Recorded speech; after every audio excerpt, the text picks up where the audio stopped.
You have been told you are a private person, self-contained, that you do not need to share what you feel the way other people do, and you have believed it mostly, but there is a question underneath that one.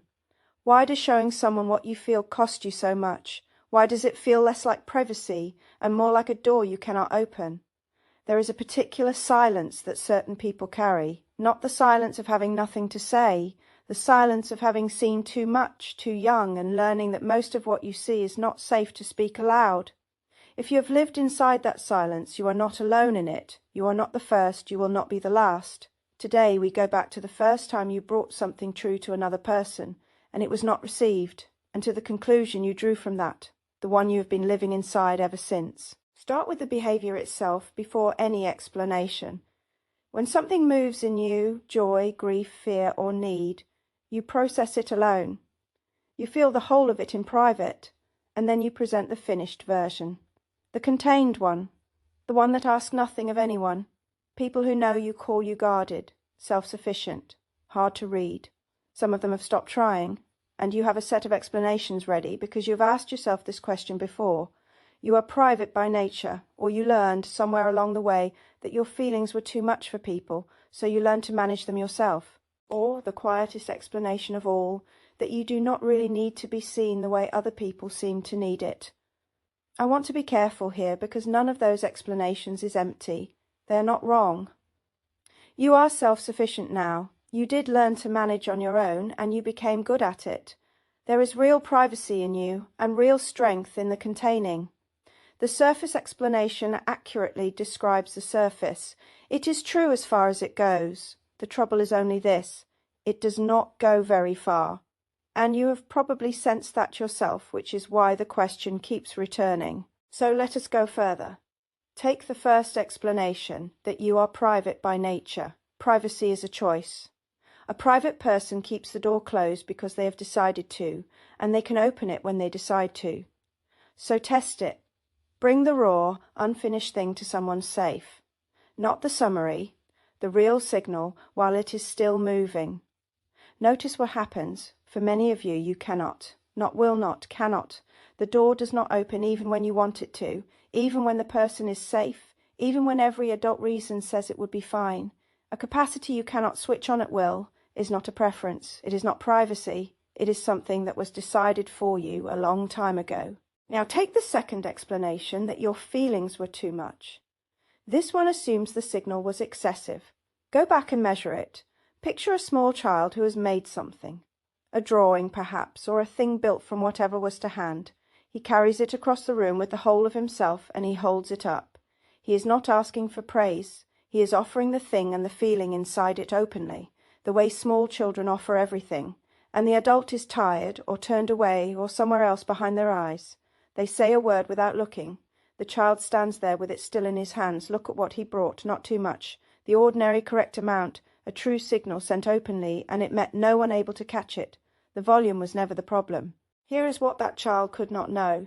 He could not tell the difference between a signal that was not received and a signal that should not have been sent. No child can. When a feeling goes out openly and meets no one able to catch it, the child does not conclude that they could not read me. The child concludes that the thing I sent was wrong. And so he stops sending it, not because he was too much, because he read an unanswered signal as a wrong one. Every child reads it that way. It is not a flaw in him. It is how the young mind works. Which means the withdrawal you have been calling your nature was never a personality at all. It was a conclusion, drawn by someone too young to test it.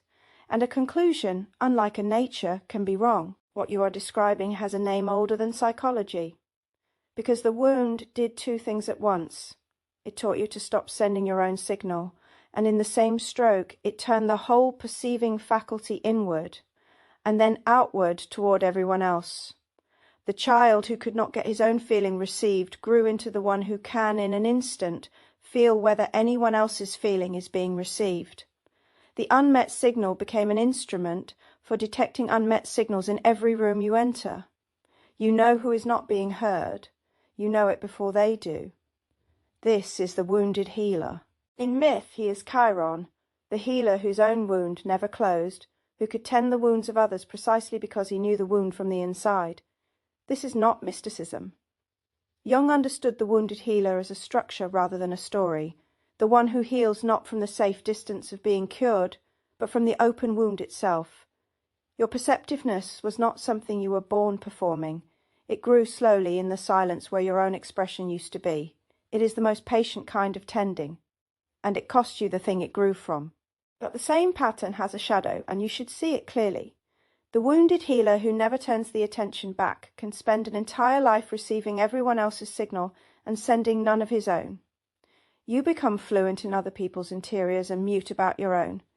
People leave your presence feeling deeply known, and not one of them knows you. The gift left unwatched quietly becomes the original wound on repeat, still catching, still not sending, a life of one-way tending, which from the inside can feel like generosity but is closer to hiding. So here is what changes, now that the explanation has changed. You are not that child anymore.